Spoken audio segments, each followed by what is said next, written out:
Question 22. A shipping company started with 40 employees.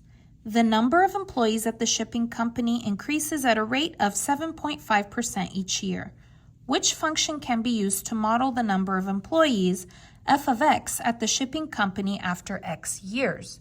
Take a look at the form of this equation. So the form of this, where you have like a number with parentheses and then an exponent for x, that's called the exponential growth formula, which is this, and we'll talk about that more in a moment. But before we get into this, let's go ahead and take a look at what's important here, okay? So the company started with 40 employees, okay? So started with 40 employees, that's important. The number of employees at the shipping company increases. So that's how I know that this is an exponential growth formula. Growth means more, increase means more.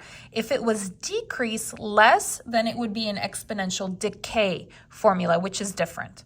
Okay, so the increase is a rate of 7.5% each year.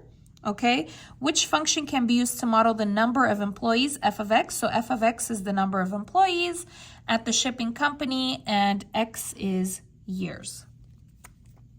So let's go ahead and use that information to create our new equation.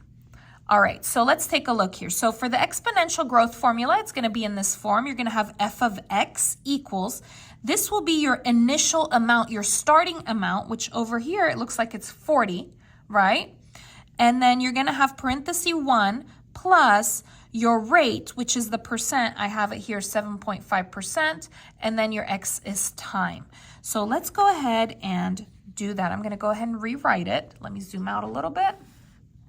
Okay, so I'm going to start with f of x equals, okay, a is the initial, the starting. It looks like we started with 40. So I'm going to put 40, copy the parenthesis, copy the 1, copy the plus. Now r is the percent. Now be careful here though. The percent here is 7.5%. You cannot just put 7.5. Okay, you need to change that percent to a decimal. How do you change that percent to a decimal? You need to move the decimal 2 spaces to the left. Okay, so I'm going to go ahead and move it. So 0, 1, 2. This is where it's going to be. And you fill that with a 0. So this is going to be plus 0.075. Close the parenthesis, put the x. Now let's go ahead and continue it.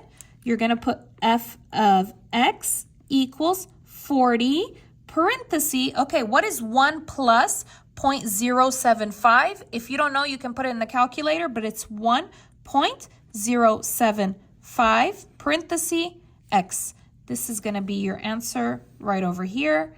Let's see which options give me that answer. Okay, so it starts with 40. So obviously it's not this one and it's not this one. And it's 1 point. Okay, so it looks like the answer is B. All right, thank you so much for watching. If you liked the video, please give it a like, leave a comment, subscribe. Hope to see you again next time.